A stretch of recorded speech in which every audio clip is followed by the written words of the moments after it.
بسم اللہ الرحمن الرحیم۔ چیس اکیڈمی کی طرف سے آپ کو اسلامیات کی کتاب میں خوش آمدید، اور میں ہوں آپ کا معلم ڈاکٹر ضیاء الرحمن۔ آج ہم ایک نیا سبق شروع کریں گے، اور وہ ہے جناب نبی کریم صلی اللہ علیہ وآلہ وسلم بطور سربراہ ریاست۔ اس سے پہلے جو سبق ہم نے پڑھا اس میں جناب نبی کریم صلی اللہ علیہ وسلم کی سیرت کو ہم نے بطور سربراہ خاندان جانا کہ جب آپ صلی اللہ علیہ وسلم ایک خاندان کے سربراہ ہیں تو خاندان کے افراد کے ساتھ، اہل خانہ کے ساتھ ان کا رویہ کیسا تھا، اور ہمارے سیکھنے کے لیے اس میں کیا ہے، سیرت کے وہ کون کون سے واقعات ہیں جو ہمیں اہل خانہ کے ساتھ حسن سلوک کو واضح کرتے ہیں اور ہمیں اس کے بارے میں ایک روشنی مہیا کرتے ہیں۔ آج ہم پڑھیں گے سبق 3.2 یعنی تیسرے باب کا دوسرا سبق، اور اس کا عنوان کیا ہے؟ نبی کریم خاتم النبیین صلی اللہ علیہ وعلی آلہ واصحابہ وسلم بطور مثالی سربراہ ریاست۔ اس سے پہلے سربراہ خاندان تھا، خاندان کے سربراہ کیسے تھے، یہ اس سے ایک درجہ اوپر آ گیا۔ ابھی خاندان سے کے مقابلے میں ریاست ایک وسیع اپنا معنی اور مفہوم رکھتی ہے، اس کا امپیکٹ بھی کیا ہوتا ہے؟ وسیع ہوتا ہے، بڑا اس کا اثر ہوتا ہے، لہٰذا اس کے سربراہ کی ذمہ داریاں بھی زیادہ بڑی ہوتی ہیں۔ اب وہ ایک گھر کو نہیں چلا رہا بلکہ ایک پوری ریاست کو، ایک پورے ملک کو اور اس کے ریاست کو اور ریاست کے انتظام کو وہ چلا رہا ہے اور اس کے وہ فیصلے کر رہا ہے۔ ایک ایکٹیویٹی کیا ہے آپ کے خیال میں؟ آپ سے سوال ہے جتنے بھی یہاں بیٹھے ہوئے ہیں، آپ کے خیال میں ایک ریاست کے سربراہ کے لیے کیا خصوصیات ضروری ہیں؟ جی بہادر ہو، ویری گڈ، یہ تو سب سے اہم ضرورت ہے کہ وہ کیا ہو؟ بہادر ہو۔ جی اور جی آپ پیچھے والے، سمجھدار ہوں، ویری گڈ، سمجھدار ہو، بردبار ہو، ٹھیک ہے، وہ لوگوں کے ساتھ مشورہ کرتا ہو، ہاں، اخلاق اس کے کیا ہوں؟ اعلیٰ ہوں، اس میں سمجھ بوجھ ہو، سمجھدار ہو، یہ تمام وہ کیا ہیں؟ صفات ہیں۔ صبر ہو، تحمل ہو اس میں، ٹھیک ہے، اچھا وہ معاف کرنا جانتا ہو، ٹھیک ہے، اگر کسی غلطی ہوگی تو فوراً وہ سزا نہ دے بلکہ معاف کرنا جانتا ہو۔ اچھا ایک بڑی اہم خوبی وہ ہے معاملہ فہم ہو، معاملے کو جانتا ہو کہ اس معاملے میں نے جو فیصلہ کروں گا اس کا کیا اثر ہوگا، میں نے کیا فیصلہ کرنا ہے، میں نے کس طرف جانا ہے، سمجھ رہے؟ تو یہ تمام صفات ایک سربراہ ریاست میں ضروری ہے نا۔ تو اسی کے روشنی میں ہم جو آج کا SLO پڑھیں گے وہ کیا ہے؟ وہ اسی کی روشنی میں ہے، اور اسی کے ساتھ ہم اس کو پڑھیں گے کہ سیرت نبوی علی صاحبہ الصلاۃ والسلام کی روشنی میں سربراہ ریاست کے اوصاف اور کردار کی عملی مثالیں جان سکیں، یعنی سیرت نبوی میں صلی اللہ علیہ وسلم، آپ صلی اللہ علیہ وسلم کی سیرت میں سربراہ ریاست کے اوصاف کیا ہونے چاہیے اور اس کا کردار کیا ہونا چاہیے، ان کی عملی مثالیں ہم جانیں گے کہ خود آپ صلی اللہ علیہ وسلم نے کن موقعوں پر عملی مثالوں کے ذریعے ہمیں یہ بتایا، اور ہمیں یہ سمجھ آئی اس سے کہ ایک سربراہ ریاست کو کن کن اوصاف کا حامل ہونا چاہیے، اس میں کون کون سی صفات ہونی چاہیے۔ چلے اپنے سبق کا آغاز کرتے ہیں، اور ایک صلاحیت بھی آج ہم پڑھیں گے، سیرت نبوی سے سربراہ ریاست کی عملی مثالوں کو بوقت ضرورت اپنے کردار کا حصہ بنا سکیں۔ یہ بڑی اہم چیز ہے۔ اگر ہم سیرت سے سربراہ ریاست کے اوصاف اور کردار کو جان لیا ہم نے، لیکن اپنی زندگی میں ان کو لاگو نہیں کیا، تو کوئی فائدہ ہے پڑھنے کا؟ کوئی فائدہ نہیں ہے۔ اس سے زیادہ نالج تو غیر مسلم کو ہوگا جس نے سیرت پڑھی ہوئی ہے، لیکن آیا وہ اپنے زندگی میں ان کو لاگو کرتا ہے؟ اصل سوال یہ ہے۔ تو ہم نے بھی ان واقعات کو پڑھ کر اپنے عملی زندگی میں ان کو لاگو کرنا ہے۔ یاد رکھیں ہم بات کرتے ہیں اسلامی ریاست کی، کس کی بات کرتے ہیں؟ اسلامی ریاست کی۔ اسلامی ریاست کی بنیاد مکہ میں نہیں تھی، وہ اس کی بنیاد ہوئی ہجرت کے بعد۔ ہجرت کے بعد جب آپ صلی اللہ علیہ وسلم نے اپنی نبوت کے 13 سال بعد ہجرت کی، اور ہجرت کر کے کہاں پر آئے؟ مدینہ میں۔ اور مدینہ میں جب آپ صلی اللہ علیہ وآلہ وسلم آئے تو مدینہ میں آپ صلی اللہ علیہ وسلم نے ریاست کی، اسلامی ریاست کی بنیاد رکھی۔ اسی کو کہتے ہیں ریاست مدینہ۔ کیا کہتے ہیں؟ ریاست مدینہ۔ آپ کو کہیں بھی ریاست مکہ نہیں ملے گی۔ اس لیے کہ مکہ میں مسلمانوں کے پاس حکومت نہیں تھی، طاقت نہیں تھی، فوج نہیں تھی، ٹھیک ہے، یہ تمام چیزیں اور اختیار نہیں تھا. یہ تمام چیزیں کہاں پر ملی؟ مدینہ میں، ہجرت کے بعد. تو جب ہم اسلامی ریاست کی بات کرتے ہیں نا، تو یاد رکھیے گا کہ اسلامی ریاست سے مراد کیا ہوتی ہے؟ ریاست مدینہ، جس کی بنیاد ہجرت کے بعد رکھی گئی. ٹھیک ہے، یہی بات لکھی گئی ہے کہ نبی اکرم صلی اللہ علیہ وسلم نے ہجرت کے بعد پہلی اسلامی ریاست کی بنیاد رکھی، اور اس کا نام کیا تھا؟ ریاست مدینہ. اور مدنی دور جتنا بھی ہے، نبی اکرم صلی اللہ علیہ وسلم کے بطور سربراہ ریاست کے فرائض کی ابتدا ہے. کہ مدنی دور سے ہمیں معلوم ہوتا ہے کہ ایک سربراہ ریاست کی ذمہ داری کیا ہوتی ہے. یاد رکھیے گا، ایک سربراہ ریاست میں بہت سے اوصاف ہونے چاہیے، بہت سے اوصاف ہونے چاہیے، اس میں کوئی شک نہیں ہے. لیکن ایک بس ایسا ہے جو کہ سب سے زیادہ کیا ہے؟ ضروری. ادارے کی بات نہیں کر رہا ہوں، میں ریاست کی بات کر رہا ہوں. ریاست کے جو سربراہ ہے اس میں عدل ہونا چاہیے. کیا ہونا چاہیے؟ عدل. عدل مطلب انصاف. جس نے جو کام کیا اس کے مطابق اس کو اس کا بدلہ دینا. اگر اچھا کام کیا، اچھے کام کے مطابق اچھا بدلہ دینا. اگر کسی نے کوئی برا کام کیا، برے کام کے بدلے میں ویسے ہی اس کو بدلہ دینا. یہ ہے عدل، انصاف، جسٹس جسے کہتے ہیں. کسی نے بڑا جرم کیا، بڑی سزا. چھوٹا جرم کیا تو ایک جرم غریب نے کیا، امیر نے کیا، دونوں کو سزا ایک ہی ملے گی. یہ ہے عدل. یہ کیا ہے؟ انصاف. اور اس کی مثالیں بھی آج ہم پڑھیں گے. اور خود قرآن مجید نے عدل و انصاف کا حکم دیا ہے سورہ حدید آیت نمبر 25 میں. اور جب خود قرآن مجید نے عدل و انصاف کا حکم دیا ہے تو خود نبی کریم صلی اللہ علیہ وسلم نے ریاست میں عدل کو ہمیشہ اولین ترجیح دی ہے. اور آپ صلی اللہ علیہ وسلم نے اپنے عمل سے یہ بات واضح کی ہے کہ اسلامی ریاست میں عدل کو اولین ترجیح حاصل ہوگی. سب سے پہلے کیا ہوگا؟ عدل ہوگا. ٹھیک ہے، اور اس کی عملی مثالیں آگے جا کے ہم دیکھیں گے. اور سورہ حدید ابھی جو ہم نے پڑھا، سورہ حدید کی آیت نمبر 25 میں ذکر کیا کیا؟ آپ کے سامنے آیت کا ترجمہ موجود ہے.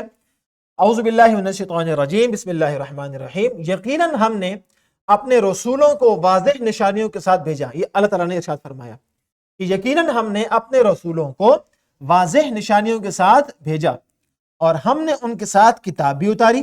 آسان سی بات ہے نا، رسولوں کو بھیجا، نشانیاں دیکھیں، اور کتاب بھی اتاری، اور میزان یعنی عدل بھی، تاکہ لوگ انصاف پر قائم رہیں. یاد رکھیں، ایک نبی کا اور رسول کا کام کیا ہوتا ہے؟ معاشرے میں جا کے امن قائم کرنا. عقائد، ایمان، وہ تو ہر ایک کا ذاتی ہوا ہے، لیکن ایک اسلامی ریاست کی بنیاد رکھنا یہ بھی ہر نبی اور رسول کی ذمہ داری ہے کہ جہاں اس کو موقع ملے وہ اسلامی ریاست کا قیام کرے، اور اسلامی ریاست کے قیام کے لیے وہ جد و جہد کرے، کوشش کرے. اور جب اسلامی ریاست قائم ہو جائے تو قرآن کے مطابق قرآن یہ کہتا ہے کہ اللہ تعالیٰ نے ان کو میزان بھی دیا، عدل بھی دیا. کیوں؟ تاکہ لوگ انصاف پر قائم رہیں، لوگوں کے ساتھ انصاف ہو اور لوگوں کے ساتھ نا انصافی. یہ ہے بنیادی چیز جس کا ہر نبی کو حکم دیا گیا تھا. اور ظاہر ہے نبی اکرم صلی اللہ علیہ وسلم آخری نبی ہیں، خاتم النبیین ہیں، ان کو بھی یہی حکم دیا گیا نا. ظاہر ہے کہ قرآن مجید میں ذکر ہو رہا ہے تو اللہ تعالیٰ نے کہا کہ اپنے رسولوں کو، رسول کو نہیں، رسولوں کو یہ بھیجا واضح نشانیوں کے ساتھ، اور ان کو کتاب بھی دی تاکہ وہ انصاف اور عدل کا نظام قائم کریں. اور خود نبی اکرم صلی اللہ علیہ وسلم نے انصاف کا نظام قائم کر کے دکھایا اور بتایا کہ ایسے انصاف قائم کیا جاتا ہے. یہ تو ایک بات ہوگی. پہلی بات ہم نے کیا پڑھی؟ عدل، انصاف، یہ ہونا چاہیے. دوسری اہم خوبی وہ ہے نرمی کرنا، بے جا سختی سے بچنا. اور آپ صلی اللہ علیہ وسلم نے ہر معاملے میں یا اکثر معاملات میں ہمیشہ نرمی کو ترجیح دی ہے، نرمی سے کام لیا ہے. اور اس کے بعد ایک اہم خوبی وہ ہے مشاورت. اس کی تفصیل آگے آ رہی ہے. اور درگزر. یہ 4 صفات ہو گئی. ایک عدل، نمبر 2 نرمی کرنا، نمبر 3 مشاورت کرنا، اور نمبر 4 درگزر کرنا یعنی معاف کرنا. یہ 4 جو ہیں وہ نبی اکرم صلی اللہ علیہ وسلم کی سربراہی کی اہم خصوصیات تھی. سمجھ آگی بات؟ اچھا، یہ نرمی، مشاورت اور درگزر یہ ایک ہی آیت میں ذکر ہوئے ہیں. آپ صلی اللہ علیہ وسلم کو اللہ تعالیٰ نے ایک ہی آیت میں ان 3 چیزوں کا، ان تینوں کا حکم دیا ہے. نرمی کریں نمبر 1، نمبر 2 مشاورت کریں، ان سے پوچھیں، مشورہ کریں، میٹنگ کریں ان کے ساتھ، اور نمبر 3 درگزر کریں. کوئی غلطی ہو جاتی ہے انسان ہے، درگزر کریں. ٹھیک ہے. اور وہ سورت کون سی ہے؟ آل عمران، اور اس کی آیت نمبر 159 159. اس میں اللہ تعالیٰ نے ارشاد فرمایا فَبِمَا رَحْمَةٍ مِّنَ اللَّهِ لِنْتَ لَهُمْ وَلَوْ كُنْتَ فَظًّا غَلِيظَ الْقَلْبِ لَانفَضُّوا مِنْ حَوْلِكَ فَاعْفُ عَنْهُمْ وَاسْتَغْفِرْ لَهُمْ وَشَاوِرْهُمْ فِي الْأَمْرِ فَإِذَا عَزَمْتَ فَتَوَكَّلْ عَلَى اللَّهِ. صدق اللہ العظیم. ترجمہ دیکھیں بھی. تو اے نبی صلی اللہ علیہ وآلہ وسلم، یہ اللہ کی طرف سے رحمت ہے. فَبِمَا رَحْمَةٍ مِّنَ اللَّهِ، یہ اللہ کی رحمت ہے. کیا؟ کہ آپ ان کے حق میں بڑے نرم ہیں. تو پہلی صفت کیا تھی؟ عدل. دوسری کیا ہو گئی؟ نرم مزاجی، مزاج کا نرم ہونا. ایک لیڈر میں، ایک سربراہ ریاست میں جو اہم خوبیاں ہیں ان میں سے ایک نرم مزاجی بھی ہے. آپ کے مزاج میں کیا ہو؟ نرم مزاجی ہو، گرم مزاجی نہ ہو، فوراً آپ غصہ ہو جائیں، ایسا نہیں ہونا. ٹھیک ہے. تو اللہ کہتے ہیں کہ اللہ تعالیٰ کی رحمت ہے. اللہ تعالیٰ نے خود یہ ارشاد فرمایا کہ میری رحمت ہے کہ آپ ان کے حق میں، یعنی اسلامی ریاست میں جو لوگ موجود ہیں، مسلمان موجود ہیں، ان کے حق میں آپ کیا ہیں؟ بہت نرم ہیں. اور اگر آپ سخت مزاج ہوتے اور سخت دل ہوتے تو کیا ہوتا؟ تو یقیناً وہ مسلمان آپ کے پاس سے منتشر ہو جاتے. آپ سب کو معلوم ہے، ہم سب کو معلوم ہے کہ جو مزاج کا سخت ہوتا ہے لوگ اس کی طرف نہیں آتے. جو ہر وقت غصے میں ہوتا ہے، جو ہر وقت کیا ہوتا ہے؟ سختی کی موڈ میں ہوتا ہے، لوگ اس کے قریب آتے؟ لوگ نہیں آتے اس کے قریب، لوگ اس سے منتشر ہوتے. وہ اگر یہاں آئے گا لوگ اٹھ کے وہاں چلے جائیں گے، وہ وہاں آئے گا تو لوگ اٹھ کے وہاں چلے جائیں گے. تو اللہ تعالیٰ نے یہی فرمایا کہ اگر آپ سخت مزاج ہوتے اور سخت دل ہوتے تو یقیناً وہ آپ کے پاس سے منتشر ہو جاتے. تو اس کے بعد آپ صلی اللہ علیہ وسلم کو حکم کیا دیا؟ تو آپ ان سے درگزر کیجئے. تیسری صفت آئی کہ نہیں آئی؟ معاف کرنا، درگزر کرنا، اور ان کے لیے بخشش مانگیے، اور ضروری معاملات میں ان سے مشورہ کیجئے. یہ 4 صفات مشاورت، یہی بات ہوگی نا، مشاورت. یہ 4 صفات ہوگی: عدل، نرم مزاجی، معاف کرنا اور مشاورت. یہ 4 بنیادی صفات ہیں جو ہمیں سیرت سے ملتی ہیں، اور انہی کی تفصیل آگے ہم جانیں گے. دیکھیں، سب سے پہلے نرمی اور درگزر. یاد رکھیں کہ آپ صلی اللہ علیہ وسلم اپنے عملے کے ساتھ، رعایا کے ساتھ، اور اسلامی ریاست میں جو لوگ موجود ہیں ان کے ساتھ عموماً نرم مزاجی کا رویہ رکھتے تھے. بے جا سختی نہیں ہوتی تھی.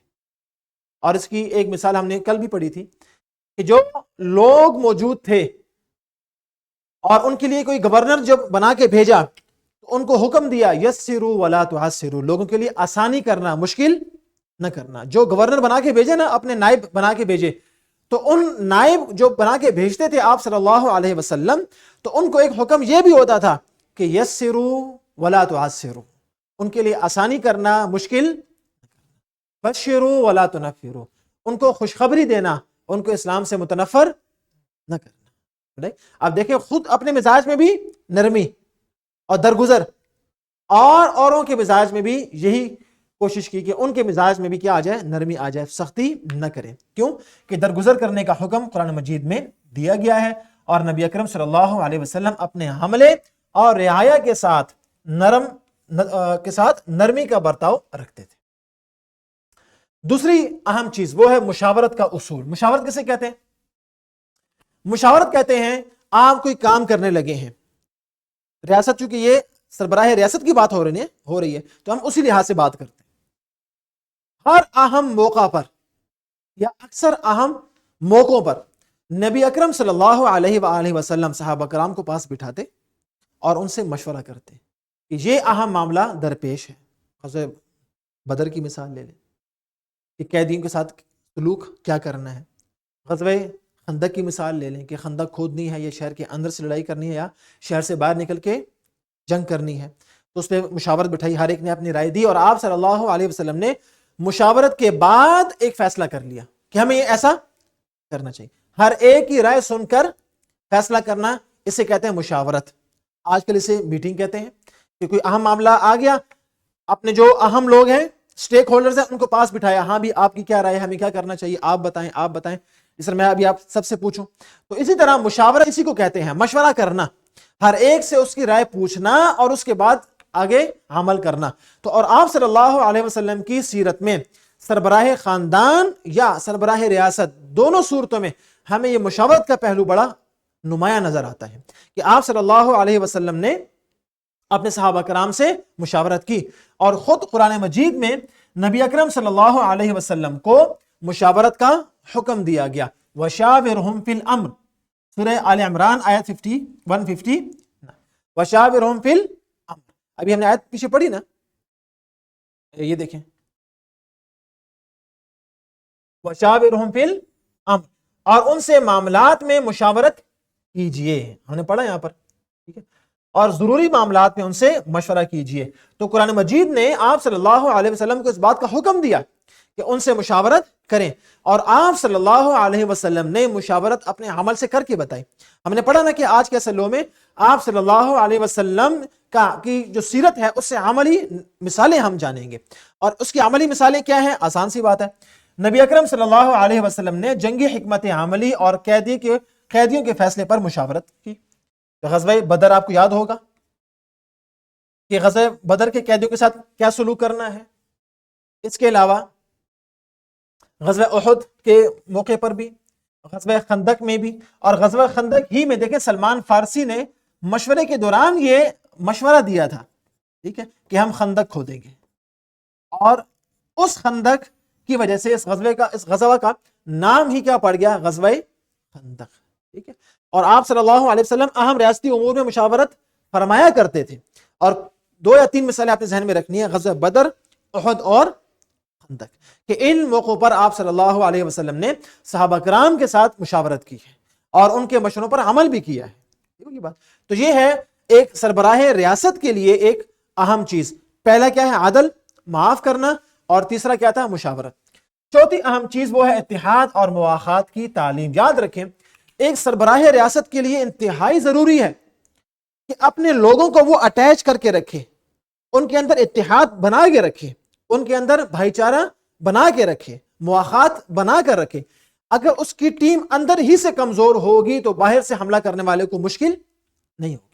اندر تو ویسے ہی آپ ٹوٹ پھوٹ کا شکار ہیں, آپس میں اتحاد تو آپ کا ہے نہیں ہے, تو جو باہر سے حملہ کرے گا تو آپ بہت جلدی کیا ہو جائیں گے؟ بکھر جائیں گے, ٹوٹ جائیں گے. سمجھ رہے؟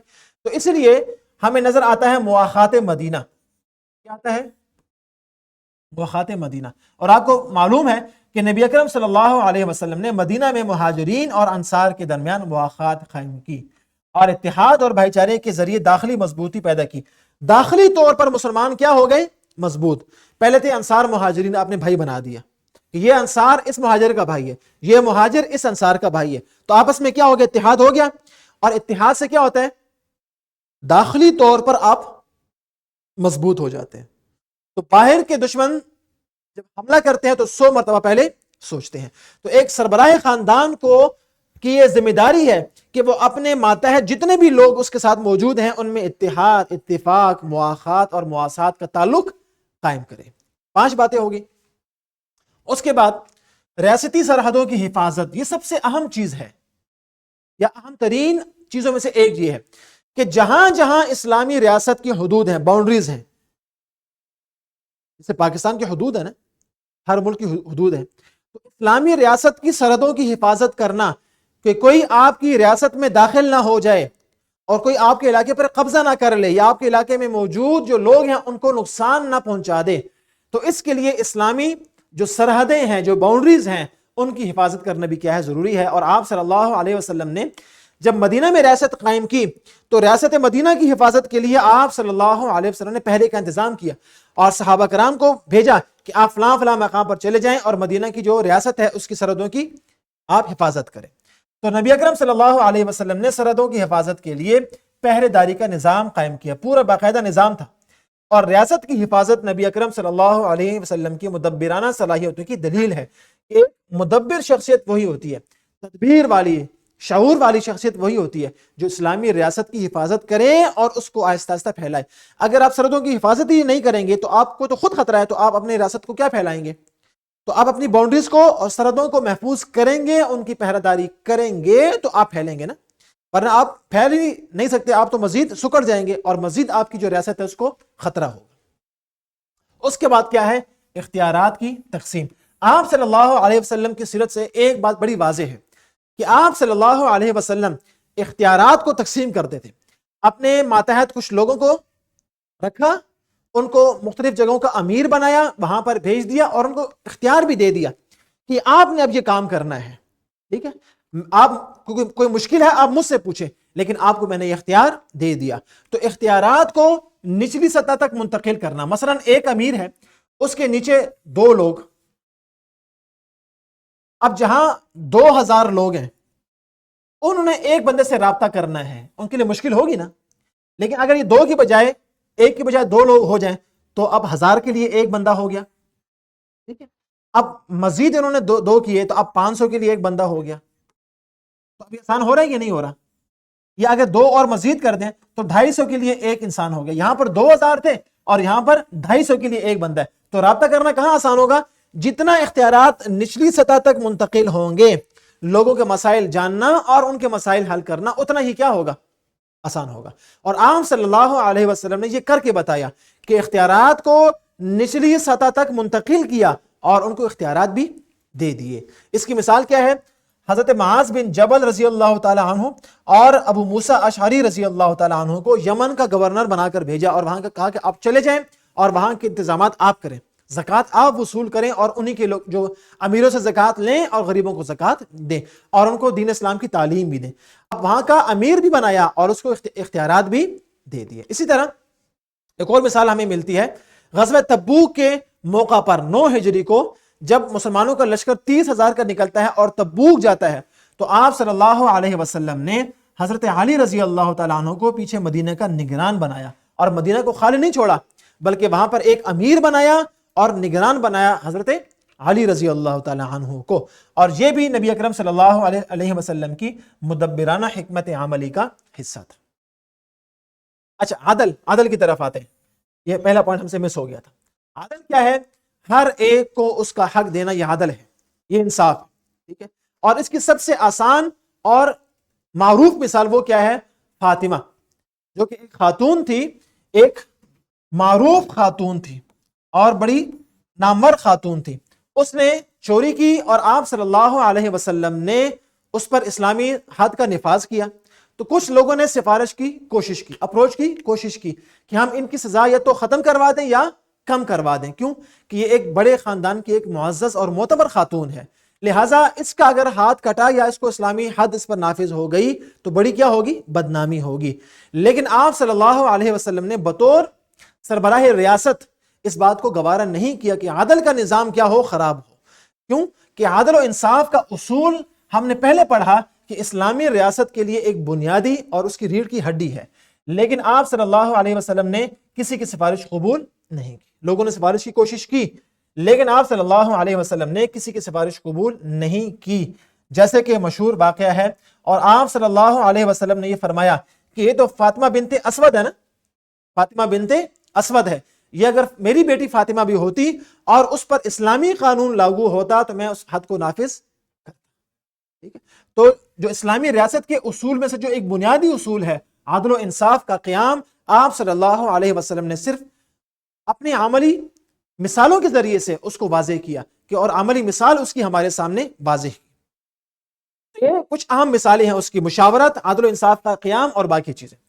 اور اسی طرح ریاضتی نظم و نسق کو برقرار رکھنا, مینجمنٹ کرنا اس کی, یہ کیا ہے؟ بہت ضروری ہے. کوئی بھی ریاست یا کوئی بھی ادارہ کامیاب تب ہوتا ہے جب اس کا نظم و نسق, اس کی مینجمنٹ, اس کے اصول اور اس کے قوانین کیا ہوتے ہیں؟ لاگو ہوتے ہیں. ٹھیک ہے, اور آپ صلی اللہ علیہ وسلم نے یہ قوانین لاگو کر کے بتائے کہ اسلامی ریاست کے لیے خطرہ میں کسی کو نہیں چھوڑوں گا. اپنی ذات پر اگر کوئی حملہ ہوا آپ نے معاف کر دیا, لیکن جس نے اسلامی ریاست کے خلاف کوئی اقدام کیا آپ صلی اللہ علیہ وسلم نے ان کو معاف نہیں کیا. کیوں کہ ریاست کا استحکام اس کی بحالی اور ریاست کی جو ریٹ ہے اس کو چیلنج کرنے کا اختیار کسی کو نہیں. آج بھی دنیا میں جتنے بھی ملک ہیں وہ باقی گناہوں کی تو یا باقی جتنے بھی ہوتے ہیں جرائم ہوتے ہیں ان کی سزا تو کم ہوتی ہے, لیکن اگر آپ ریاست کے خلاف جاتے ہیں اور ریاست کے ریٹ کو چیلنج کرتے ہیں تو وہاں بھی کم از کم سزا کیا ہے؟ سزائے موت ہے. وہ غداری اس کو مانتے ہیں اور اس کی سزا کیا ہوتی ہے؟ سزائے موت ہوتی ہے. اور یہ ہم نے پڑھ لیا کہ آپ صلی اللہ علیہ وسلم نے امیر مقرر کیا ہر کام کے لیے الگ الگ, اور ان کو اختیارات بھی دیے. جیسے حضرت علی کو جب غزوہ تبوک کے موقع پر مدینہ کا نگران بنایا تو ان کو اختیارات دے دیے. حضرت معاذ بن جبل کو, ابو موسیٰ اشعری کو رضی اللہ تعالی عنہم کو جب یمن کا گورنر بنایا تو صرف امیر نہیں بنایا بلکہ ان کو اختیارات بھی دیے, اور کہا کہ آپ وہاں سے زکوٰۃ وصول کرو اور وہاں کے لوگوں کو, جو وہاں کے غریب لوگ ہیں, ان کو آپ زکوٰۃ دے دو. نرمی اور سختی کا برتاؤ, ہر ایک سے اس کے مقام اور منصب کے مطابق بات کرنا, اس کے عمل کے مطابق نرمی کرنا یا اس کے عمل کے مطابق سختی کرنا, کہ اس کا عمل کیسا ہے, آیا نرمی کے لائق ہے تو نرمی اور سختی کے لائق ہے تو سختی. یہ معتدل اور باہم متضاد صفات آپ صلی اللہ علیہ وسلم میں موجود تھیں, نرمی کی بھی اور سختی کی, لیکن ہر ایک کا مقام دونوں کا الگ الگ ہے. نرمی کا مقام اپنا ہے اور سختی کا مقام اپنا ہے. جہاں ریاست کے خلاف کوئی کام آ رہا ہے وہاں پر نرمی نہیں کی. ہاں ویسے اگر آپ کی ٹیم میں اور آپ کے ساتھ موجود مسلمانوں میں کسی سے کوئی غلطی ہو گئی ہے تو وہاں پر کام کس سے لیا؟ عفو درگزر سے. ہم نے جو تیسری صفت پڑھی آپ صلی اللہ علیہ وآلہ وسلم کی. تو یہ تھا ہمارا آج کا سبق, اور آج کے سبق میں ہم نے آپ صلی اللہ علیہ وسلم بطور سربراہ ریاست کچھ اوصاف اور کردار کو جانا, اور اس کا مقصد کیا تھا کہ ہم اپنی عملی زندگی میں ان صفات, ان اوصاف اور آپ صلی اللہ علیہ وسلم کے اس کردار کو لاگو کریں. سرگرمی آپ کے لیے کیا ہے کہ ایک سربراہ میں کون کون سی خصوصیات ہونی چاہیے اور نبی اکرم صلی اللہ علیہ وسلم کی سربراہی سے کیا سیکھا جا سکتا ہے. یہ ہے آپ کے لیے سرگرمی. اس پر آپ نے 2 یا 3 پوائنٹس آپ نے لکھنے ہیں, زیادہ نہیں. جو ہم نے آج اوصاف پڑھے ہیں ان کی روشنی میں آپ نے 2-3 نکات لکھنے ہیں. اور اس کے بعد گھر کا کام آپ کے لیے کیا ہے کہ نبی اکرم صلی اللہ علیہ وسلم کے ہم نے مختلف اوصاف پڑھے نا, مختلف اوصاف پڑھے. 2 اوصاف آپ کے سامنے ہیں, ایک عدل و انصاف, اس کی ہم نے مثال پڑھی, اور ایک ہے مشاورت, کہ مشورہ کن موقعوں پر کیا, اس کی بھی ہم نے 3 مثالیں پڑھی, غزوہ بدر, غزوہ خندق اور غزوہ احد کے موقع پر. آپ نے ایسا کرنا ہے کہ 2 واقعات عدل و انصاف سے متعلق اور 2 یا ایک واقعہ کر لیں. ایک واقعہ عدل و انصاف سے متعلق اور ایک واقعہ مشاورت سے متعلق آپ نے والدین کی مدد سے تلاش کرنا ہے, اور کل آپ نے کمرہ جماعت میں بیان کرنا ہے. تو یہ تھا ہمارا آج کا سبق. مجھے امید ہے کہ آپ نے یہ SLO خوب اچھی طرح سمجھ لیا ہوگا اور آپ صلی اللہ علیہ وسلم کی ان صفات کو عملی زندگی میں لاگو کرنے کی پوری کوشش کریں گے. اس کے ساتھ ورک شیٹ بھی ہے اور کوسچن بینک بھی ہے, تاکہ یہ SLO بیس, اس SLO پر آپ ورک شیٹ کو حل کریں اور اس کوسچن بینک کو آپ حل کریں, تاکہ اس SLO کو آپ اچھی طرح سمجھ لیں اور اس کی مشق بھی کر لیں, اور بورڈ کے ایگزام کے لیے آپ خوب اپنے آپ کو تیار کر سکیں. اپنا بہت خیال رکھیے گا. فی امان اللہ.